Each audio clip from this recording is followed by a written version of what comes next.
मामला सारा का सारा बिगड़ चुका आदित्य, मामला खुलने की कगार पर है। इस बात को कैसे हैंडल करना है ये तुम सोचो। अगर इस केस में कुछ भी होता है तो शायद मैं भी तुम्हारी मदद नहीं कर पाऊंगा। नहीं मैडम, ऐसा मत कहिए।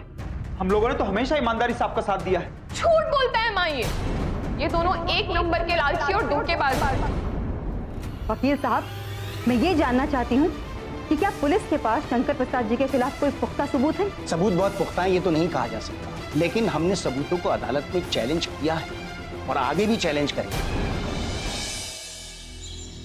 अगर पहली पेशी पर जमानत हो जाए तो दुनिया भर का नाटक खड़ा हो जाता है। एक आदमी कत्ल के जुर्म में गिरफ्तार हुआ है, ये बात नहीं भूलनी चाहिए।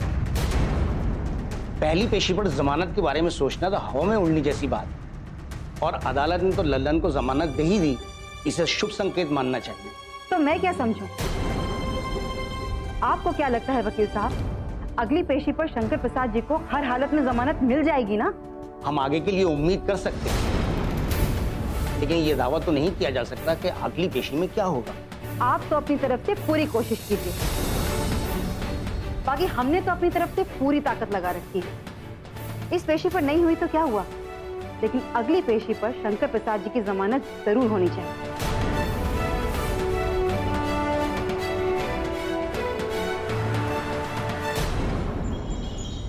ये क्या कह रहे हैं आप? मैं सच कह रहा हूं शारदा।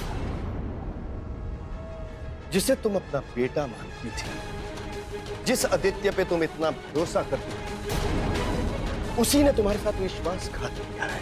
वो तुम्हारे साथ इसलिए नहीं था कि उसे तुमसे बहुत प्यार था और तुम उसे अपना बेटा मानती थी।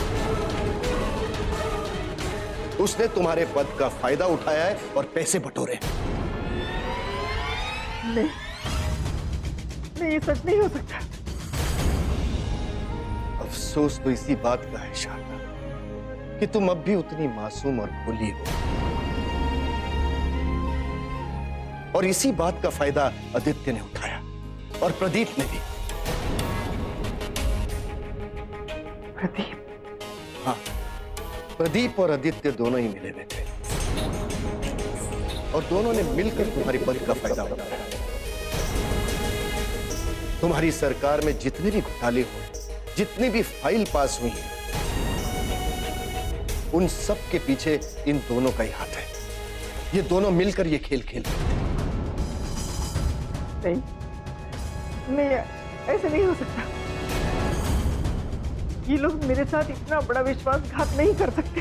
क्या अब भी तुम्हें यकीन नहीं, जबकि आदित्य और प्रदीप को पुलिस गिरफ्तार कर चुकी है? अगर मेरी बात का विश्वास नहीं है तो मेघना जी को फोन करके पूछ लो, सच्चाई अपने आप सामने आ जाएगी। और आदित्य मेघना जी की बेटी निधि से इसलिए शादी करना चाहता था कि जब उसका भ्रष्टाचार खुलकर सामने आए तो उसे कोई कुछ छू तक ना सके। हर बात के पीछे उसका स्वार्थ था, और तुम समझ नहीं पाई।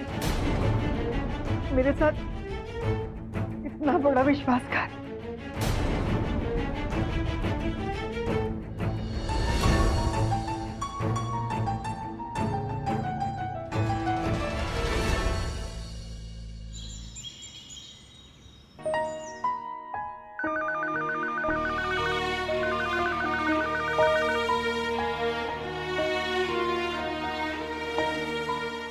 नमस्कार मुख्यमंत्री जी। जी शारदा जी, कहिए। आज निधि की शादी होने वाली थी और उस पर ऐसी खबरें सुनने को आ रही है जिस पर यकीन करना मुश्किल हो रहा है। हाँ, सच यही है शारदा जी कि हम सबने बहुत बड़ा धोखा खाया है। जो पराये होते हैं ना, वो पराये ही होते हैं। उन पे भरोसा करना बहुत ही मुश्किल होता है। आपने एक पराये इंसान को बेटा बनाकर अपने साथ रखा।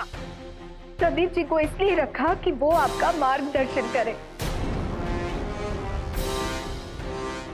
वो आपसे ज्यादा अनुभवी है, लेकिन वो अपने अनुभव की कीमत इस तरह वसूल करेगी ये किसी ने सोचा भी नहीं था। आपके प्यार और विश्वास की कीमत आदित्य इस तरह चुकाएगा ये किसी ने सोचा भी नहीं था। लेकिन अभी मुझे यकीन नहीं हो रहा है। मैं पूरी बात जानना चाहती हूँ। हम आपको बताना नहीं चाहते थे, क्योंकि हम जानते हैं कि आप आदित्य को अपना बेटा मानती है, और ये सब सुनकर आपको दुख ही नहीं बल्कि सदमा लगता,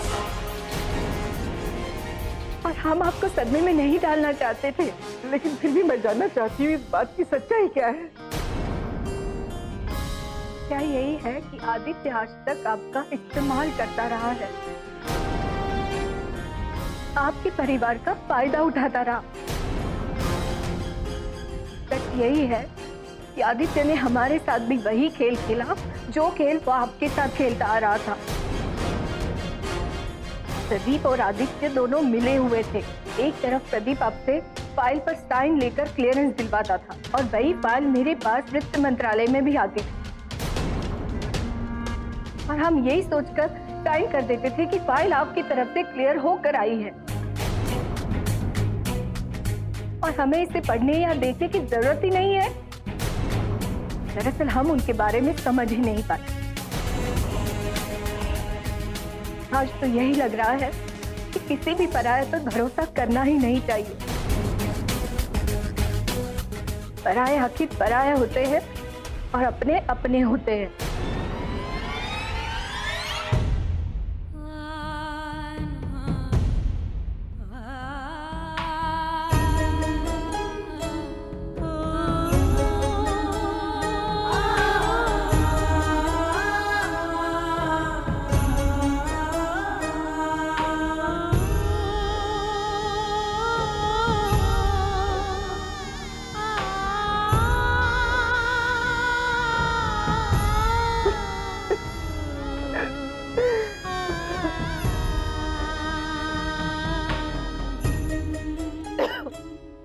रो मत शारदा।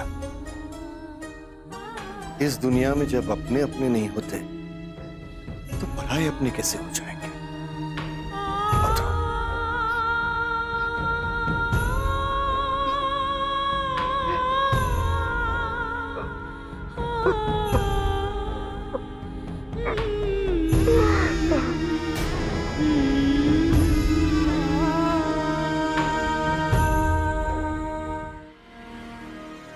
माँ को तो मेरी बात सुनकर सारा का सारा मामला ही समझ में आ गया था, लेकिन मैंने भी माँ को इस तरह से घुमा दिया, माँ को मुझ पर यकीन हो गया कि मैं किसी ना किसी लालच में पड़ गया। तो ठीक है गौरव, लेकिन अगर मामला खुल चुका है तो हुआ क्या होगा? आदित्य और निधि की शादी हुई होगी। हो भी सकता है, शायद उन लोगों की शादी हो भी गई। एक काम करते हैं, टीवी ऑन करते हैं, शायद उसके बारे में कोई ना कोई न्यूज आ जाए। कार्यकारी मुख्यमंत्री की बेटी निधि की शादी फिलहाल टल गई है, क्योंकि आदित्य और उसके साथी प्रदीप को पुलिस ने गिरफ्तार कर लिया है। उन दोनों के ऊपर सरकार में रहकर भ्रष्टाचार करने का आरोप है। उन दोनों ने सरकार का इस्तेमाल करते हुए न जाने कितने तरीकों से भ्रष्टाचार। मैंने तो यही सोचा था कि आदित्य और निधि की अगर शादी हो जाती तो इसमें हमारा ही बहुत बड़ा फायदा होगा, लेकिन यहाँ तो सारे के सारे रास्ते ही बंद हो गए, सारा का सारा मामला ही बिखर गया। लेकिन अब एक बात का ख्याल रखना होगा गौरव, जिन लोगों के हाथों में हथकड़ियां लग जाएं, उनसे दूरी बनाकर रखना ही थी। अब भूल कर भी उनसे संपर्क करने की कोशिश मत करना और मिलने भी मत जाना। ऐसा न हो कि पुलिस को तुम्हारे खिलाफ छानबीन करने का मौका मिल जाए और सारा मामला खराब हो।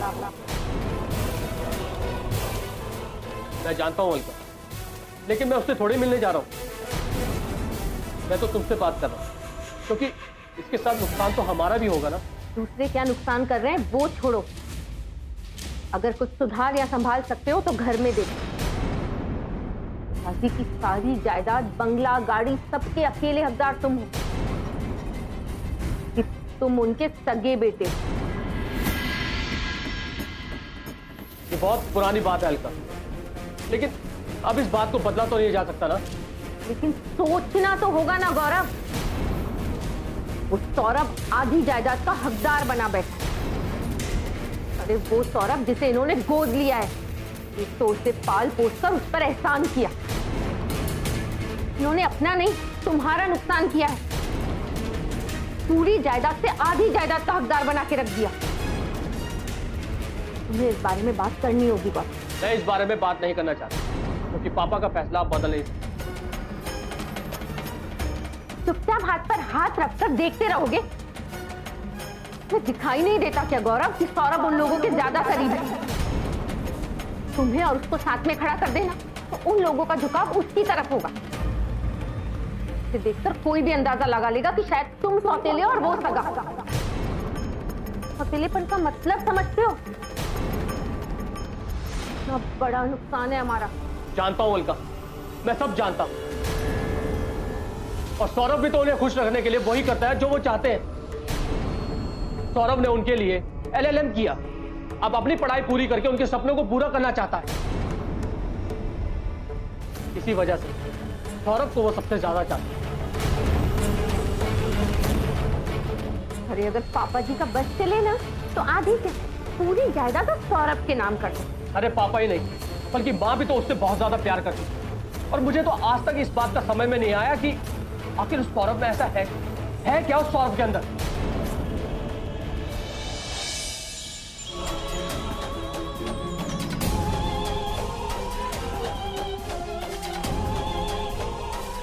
निधि बेटा, हम कब से तुझे समझाने की कोशिश कर रहे, तुम समझ क्यों नहीं रही हो? लोग तेरे लिए सांत्वना दे रहे, कहां से फोन कर रहे सांत्वना देने के लिए। पता नहीं कितने लोग तुझसे मिलने आएंगे, और हम नहीं चाहते कि लोगों के सामने तो उदास नजर आए। लोगों को यही लगना चाहिए कि ये शादी टूटने से तो उदास नहीं है। अच्छा ही हुआ कि शादी टूट गई, इससे पहले तुझे पता चल गया आदित्य की सच्चाई। दीदी बेटा समझ रही है ना?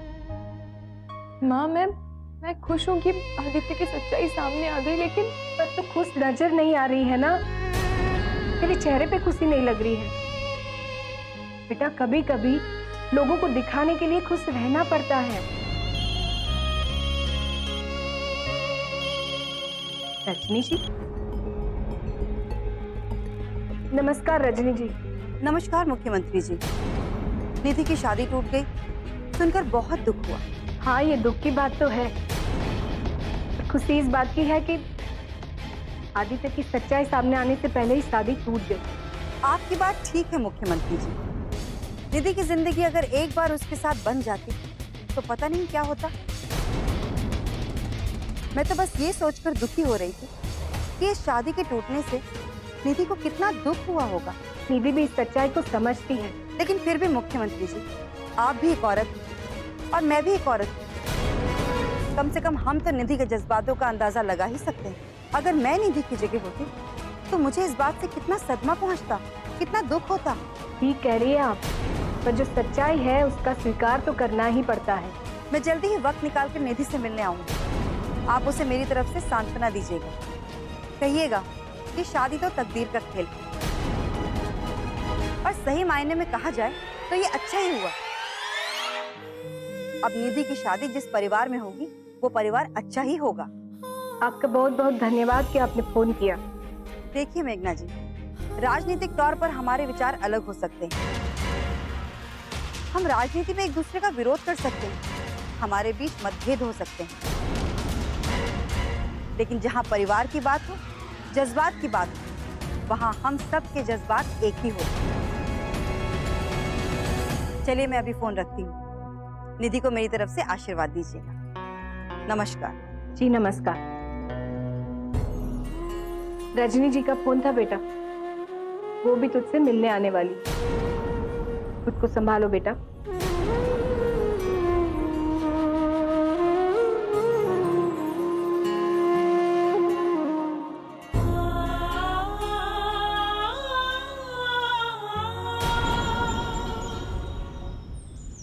तुमने देखा सोनाली, मेरी बात किस कदर सच निकली है। जो अंदाजा मैंने लगाया था वो बिल्कुल सटीक निकला।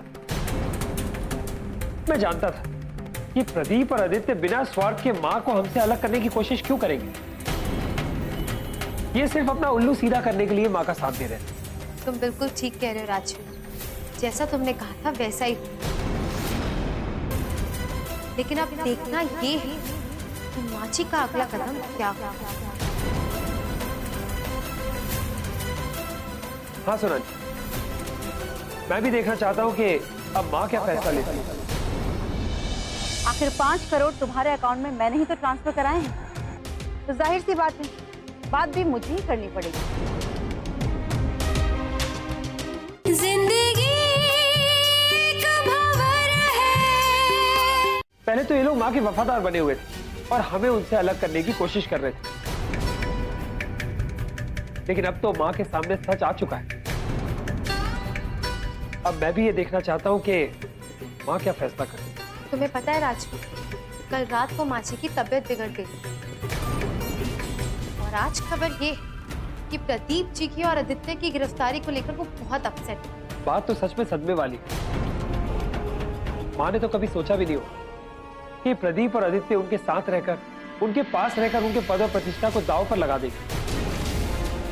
जिन पर सबसे ज्यादा विश्वास किया वही धोखेबाज निकले। ये सारी बातें तो ठीक है राजू, लेकिन कल तक जो लोग माची को इस घर में आने से रोक रहे थे, आज उनकी सच्चाई सामने आने के बाद माची का क्या फैसला हुआ? क्या वो इस घर में आने के लिए तैयार होंगी? नहीं सुना, ये इतनी छोटी बात नहीं है कि एक झटके में फैसला लिया जा सके। और वैसे भी माँ के फैसले के पीछे मसला आदित्य और प्रदीप का नहीं, मसला है राजनीति का, और इसीलिए शायद माँ कोई नतीजे पर नहीं पहुंच पा रही।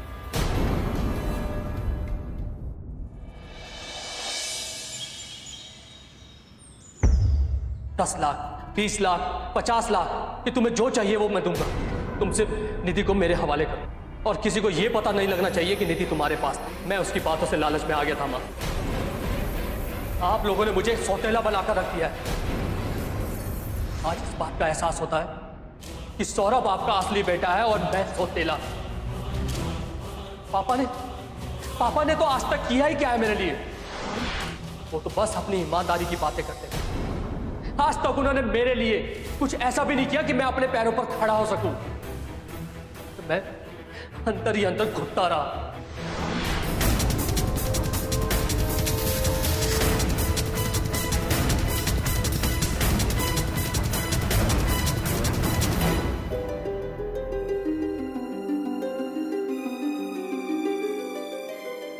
क्या बात है माँ, आप इतनी उदास क्यों? नहीं, कुछ नहीं बेटा। नहीं, कुछ तो है। मैं आपका चेहरा पढ़ सकता हूँ माँ। कोई तो बात जरूर है जो आपको अंदर ही अंदर परेशान करेगी। मुझे बताना नहीं चाहती, मुझसे भी छिपाना चाह रही हैं आप। अब तुम्हें कौन कौन सी बात बताऊं बेटा? बेटा हो ना माँ, तो बेटा होने के नाते मेरा सबसे पहला फर्ज ये बनता है कि मैं आपके दुख को बांट सकूं। और अगर आपको कोई दुख है जो मैं नहीं बांट सका, तो मेरे बेटे होने का क्या मतलब हुआ माँ? हाँ, तुम मेरे बेटे जरूर हो, लेकिन हमारे बेटे होने का ये मतलब नहीं कि हम अपना सारा दुख तुमसे बांटे। बल्कि सच्चाई तो ये है कि अपने ही लोग दुख दे जाते हैं। ये आप क्या कह रही हैं माँ? क्या मुझसे कोई गलती हुई जिससे आपको दुख पहुंचा है? अगर ऐसा है माँ तो प्लीज मुझे बताइए, मैं उस गलती का प्रायश्चित करूंगा, पश्चाताप करूंगा, क्योंकि ये तो मैं सपने में भी नहीं सोच सकता कि मेरी वजह से कभी आपको कोई दुख पहुंचे।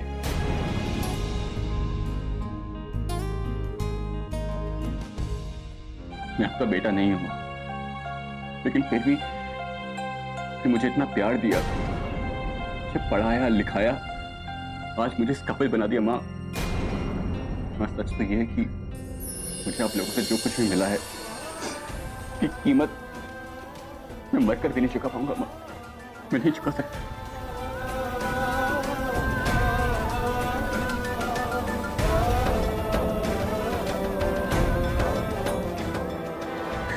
मैं जानती हूँ बेटा कि तुम हमसे कितना प्यार करते। आप लोगों की कसम खाऊं माँ, या अपने उन माता पिता की जिन्होंने मुझे जन्म दिया, मैं सारी जिंदगी आप लोगों के लिए सब कुछ कर सकूं। मेरा यकीन मानिए, आप सबकी खुशी के लिए अपनी जान देने से मैं पीछे नहीं हटूंगा।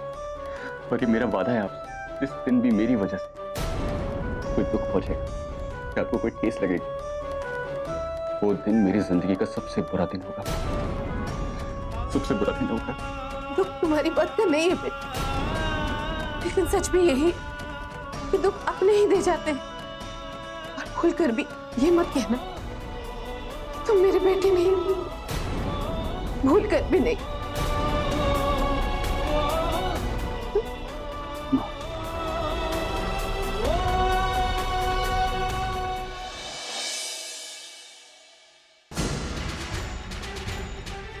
लो आ गई रजनी दीदी। वही पूछने आ रही होंगी कि 5 करोड़ लेने के बाद भी शंकर प्रसाद को जमानत क्यों नहीं? इन्हें संभालो। नमस्ते रजनी। अरे आइए आइए रजनी जी, मैं तो खुद आपसे बात करने के लिए सोच रहा था। आइए बैठिए। तुम मुझसे बात क्यों करोगे? बात तो मुझे करनी है तुमसे। आखिर 5 करोड़ तुम्हारे अकाउंट में मैंने ही तो ट्रांसफर कराए हैं, तो जाहिर सी बात है बात भी मुझे ही करनी पड़ेगी। किसी भी हालत में शंकर प्रसाद जी को जमानत मिलनी ही चाहिए। पर आप ये क्यों नहीं समझती है रजनी जी? कत्ल के मामले में 307 में फंसे हैं। जिंदगी जी हाँ, आपने सौदे के अनुसार पैसे तो दे दिए, लेकिन जो होना चाहिए था वो नहीं हुआ। इसी के बारे में मैं आपसे बात करना चाहता हूँ। वही तो मैं पूछने आई हूँ। 5 करोड़ तुम्हारे अकाउंट में डलवाने के बाद मुझे ये उम्मीद थी कि आज शंकर प्रसाद जी को जमानत जरूर मिल जाएगी, लेकिन उन्हें तो जमानत मिली ही नहीं। लेकिन आप ये क्यों नहीं सोचती रजनी जी, इस केस में जमानत तो हुई है। जमानत हुई है? जी हाँ, मतलब? क्योंकि एक ही केस के वो 2 मुजरिम, शंकर प्रसाद और ललन, जिसको पुलिस ने पहले गिरफ्तार किया था। अब ललन की तो जमानत हो चुकी है। इसका मतलब ये है कि जमानत के सिलसिले की शुरुआत भी हो चुकी है।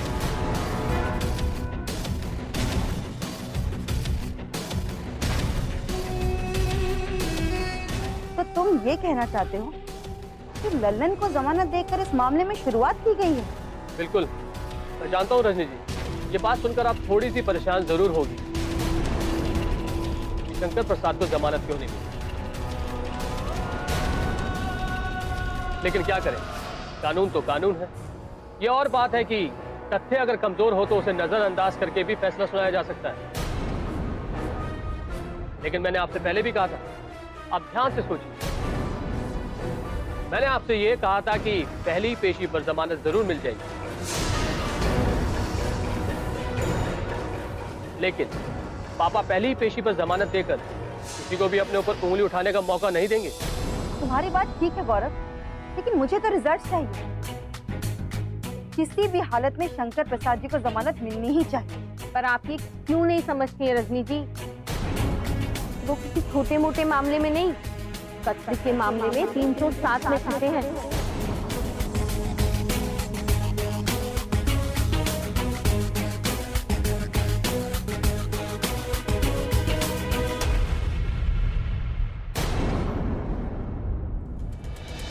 ये बहुत ही बड़ा मुद्दा है। और क्या फायदा होगा इस मुद्दे को उठाकर? पापा, फायदा ये होगा कि सरकार गिर जाएगी, और हमारा तो असली मकसद ये है कि सरकार गिर जाए। पुलिस शक के आधार पर सिर्फ अंदाजा लगा सकती है। आपके बताए बगैर वो ये सच्चाई नहीं जान सकती थी। पुलिस तो पहले ही सच्चाई जान चुकी थी, यहाँ तक कि पुलिस के पास मेरे फोन की रिकॉर्डिंग भी थी।